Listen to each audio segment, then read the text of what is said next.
Às vezes as pessoas pensam em empreender com um conceito meio limitado. A gente acha que empreender, muitas vezes, é o cara abrir uma startup saindo da faculdade. E entre essas maiores dificuldades, teve alguma que você sente até hoje que impactou muito na sua história? Se a gente não tivesse tido a habilidade e a sorte de conseguir recomprar o banco, podia ter sido o fim da história. Você pode errar, pode passar por percalços, mas não dá para você cometer o erro mortal. Qual foi o seu maior triunfo na sua jornada?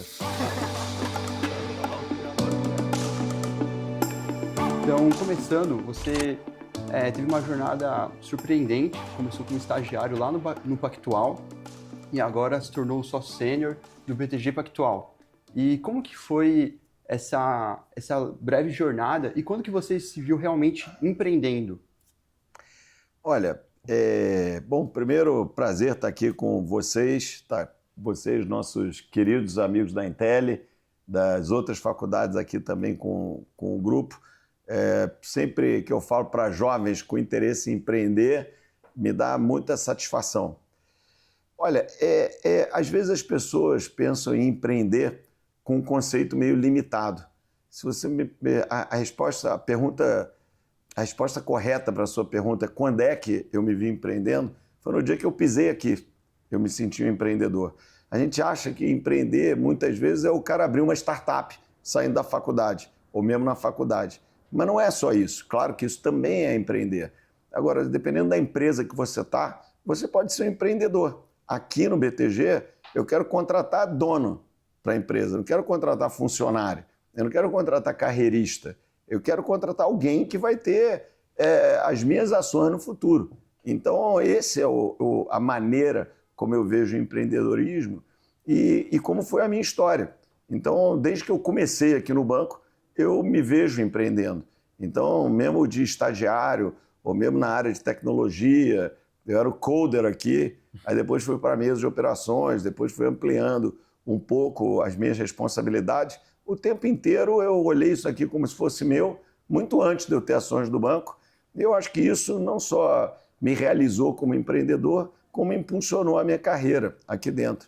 Então, você falou da jornada, né? Da jornada, você usou a palavra breve. Ela não é breve, ela é longa.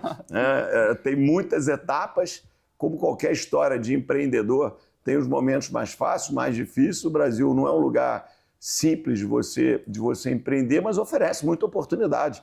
Tem empresas sensacionais sendo criadas por aí, ou crescendo, se desenvolvendo, lideranças empresariais novas. Então, eu gosto da oportunidade de empreender e acho que você pode olhar isso sob diversos ângulos, incluindo esse que foi a minha história. Perfeito. E entre essas maiores dificuldades, teve alguma que você sente até hoje que impactou muito na sua história? Claro, tem sempre várias dificuldades, né? Mas eu prefiro falar de um momento empresarial que podia ter sido o fim da história, que foi quando a gente vendeu para o UBS. Esse foi o momento, para mim, mais importante e o maior erro empresarial. Porque, certo, no fundo, a gente tinha criado um negócio muito especial e claro, tem uma tentação de você realizar valor nisso, né? Isso, estamos falando de meados dos anos 2000, então há 20 anos atrás. E acabou que era um momento que o setor bancário se consolidava globalmente. A gente era meio assim um one kind animal, uma franquia admirada que tinha um certo nicho, um certo uniqueness de posicionamento estratégico. E recebemos uma oferta super generosa e acabou que decidimos fazer o negócio. E eu nunca deixei de ser empreendedor e nunca pensei em vender o banco para ir para casa. Eu achava que a gente, dentro de uma organização global, ia acabar gerindo aquele negócio, trazendo a nossa cultura e tal. Mas era uma certa ingenuidade.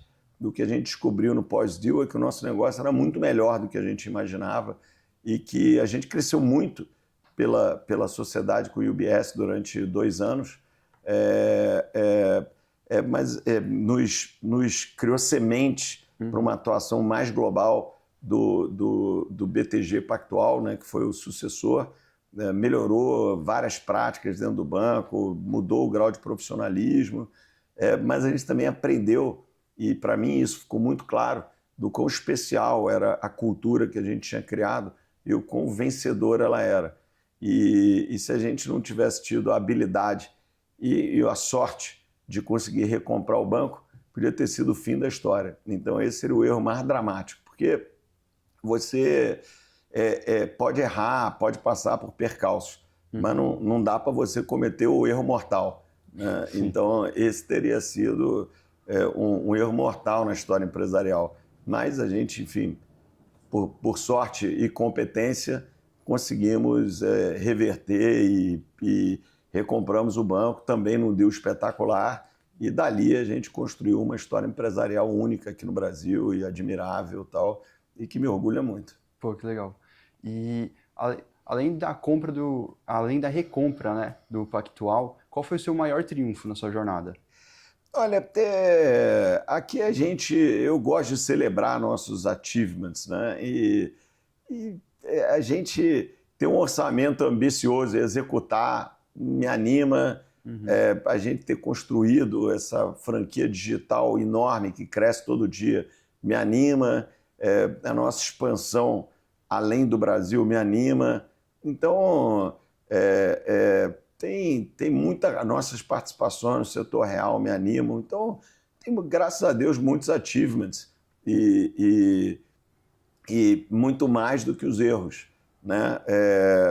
É claro que tem momentos que são historicamente marcantes, né? Na hora que você fez o IPO, né, em 2012, Sim. Obviamente que é um momento marcante. Na hora que a gente fez o Private Placement em 2010, onde pela primeira vez na história os fundos soberanos globais, China, Abu Dhabi, Singapura, investiram numa empresa latina na primeira vez e criamos links que duram até hoje. Nossa relação com Singapura, com Abu Dhabi, o JC segue sendo um dos 3 maiores acionistas do BTG há mais de uma década. Então, assim, tem muitos momentos bons. Agora, é importante você celebrar o sucesso do dia a dia, que é tão importante quanto esses grandes eventos. Claro, legal. E agora voltando um pouco para a gente fazer um sync com o empreendedorismo jovem, quando você começou no banco, você se via com algum potencial empreendedor? Quais sinais que o jovem pode ver em si mesmo ou pode tentar desenvolver? Olha, o empreendedor ele é um inconformado.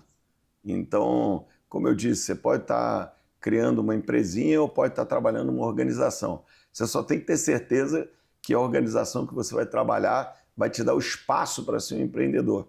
Aqui no BTG eu tenho certeza que dá, mas eu não acho que isso é a realidade de toda grande empresa. Não, se você for trabalhar na Petrobras, você não vai ter isso. Numa grande multinacional, também acho que não vai ter isso. Então, aqueles que têm e os estilos são diferentes, né, do tipo de empreendedor, mas é tudo empreendedorismo. Empreendedorismo na veia. E o que eu acho que o empreendedor tem de denominador comum, jovem ou velho, é a inquietação, a vontade de fazer diferente, o inconformismo, o fomo de perder a oportunidade. Isso é o que move o empreendedor, a capacidade de tomar risco. E, obviamente, os bons empreendedores são aqueles que, além de tomar risco, sabem gerenciar risco. Fazem do inconformismo virar ação, fazem dessa inquietude novas ideias. Então, não adianta também você sonhar e andar com um travesseiro debaixo do braço. Você tem que sonhar, mas sonhar dentro das 4 linhas, sonhar dentro das possibilidades. Você não vai sonhar que vai abrir a janela, você vai sair voando, porque você não vai voando, vai espatifar no chão. Então não é assim que funciona. Então, eu acho que essas são as características que fazem, para mim, o empreendedor de sucesso e para você se definir pessoalmente como empreendedor. E, de novo, o empreendedor não é só o cara que saiu e abriu uma startup. Ele pode empreender numa empresa média, pode empreender numa empresa grande, desde que seja um terreno fértil para ele exercer ideias, para ele mudar processos, para ele dar novas sugestões, para ele crescer, para ele botar para fora essa vontade de transformar que todo empreendedor tem. Perfeito, com certeza. Por último, uma última dúvida. Você teve algum mentor durante a sua jornada? Qual foi a maior lição que ele te passou? Olha, eu nunca tive assim, um mentor que me inspirasse necessariamente como no sentido clássico. Mas eu me inspiro muito nas histórias empresariais. Então, eu gosto muito de ler e eu só leio biografias. Então, esses são meus mentores. São as histórias de outros grandes empresários ou personagens. Geralmente eu busco personalidades ligadas ao business, de épocas diferentes. Né? Você aprende com o que aconteceu com os Rothschilds, você aprende com o que aconteceu com os Medici, você aprende com o que aconteceu com Morgan. E claro, aqui no banco eu aprendi demais com os sócios mais antigos. Né? Eles, seja no início, no meio da minha carreira e até hoje, eu continuo aprendendo com meus sócios, sejam eles mais jovens, sejam eles meus ex-sócios. Então, são todos próximos e mantêm uma relação maravilhosa. Você aprende com muita gente. Claro, tem grandes empresários aqui no Brasil, Jorge Paulo, Rubens Ometo, o Abílio, que já nos deixou. Cada um desses tem o seu jeito e tem sempre alguma coisa para te ensinar, alguma coisa que você pode pegar de uma longa conversa com alguém que fez. Então, esse daí é um pouco como eu olho. Assim, eu nunca tive assim, um mentor que uma vez por mês eu sento, passo 2 horas. Sim. Nunca foi assim. Mas tive conversas maravilhosas com esses grandes empresários aqui. Meus ex-sócios das gerações anteriores me ensinaram demais. E eu busco muito entender as histórias empresariais importantes, as que deram muito certo, mas também as que deram errado. Porque é sempre mais barato você aprender com o erro dos outros do que com o seu próprio. Mas é importante você entender. Né? Então, uma história, por exemplo, que deu errada, que me seduz muito, e a gente, inclusive, fez um seminário no banco sobre isso, é a história do LCTM, que era o Long Term Capital, LTCM, Long Term Capital Management, que era um hedge fund, né, no final da década de 90, mais importante do mundo, e explodiu na crise de 98. E tinham 2 prêmios Nobel trabalhando lá, e o negócio explodiu igualzinho. Então, como é que um grupo... Isso deu origem a um livro que chamava When Genius Failed, e é uma história, para mim, muito fascinante, de como é que um grupo de caras super inteligentes, super bem-sucedidos, conseguem fazer uma bagunça daquele tamanho. A lição do que você não pode fazer. Né? Então, eu procuro beber de diversas fontes e fazer com que isso me traga insights, coisas que eu não vi, ou crescimentos pessoais, ou coisas que eu tenho que estar atento. E isso é sempre muito produtivo. Com certeza. Por fim, terá mais de 200 universitários assistindo esse vídeo. Uma mensagem que você gostaria de deixar para eles? Olha, eu acho que a mensagem não tenham medo, não tenham medo de errar, não tenham medo de fazer, mantenham ambição, não precisa sair das 4 linhas para isso acontecer, cada um vai achar o seu caminho, uns vão empreender dentro de empresas, outros vão criar suas próprias empresas, não existe fórmula, não existe certo nem errado, eu empreendi dentro de uma empresa e acho que sou bem sucedido como empreendedor e muito realizado pessoalmente como empreendedor. Então, a única coisa que vocês não podem fazer é se acomodar. Então, não se acomodem. Tenham resiliência. A dificuldade vai estar sempre aí, em todos os momentos da carreira. Ela é a única certeza que vocês têm. Agora, a dificuldade, a adversidade, a injustiça, é tudo muito chato.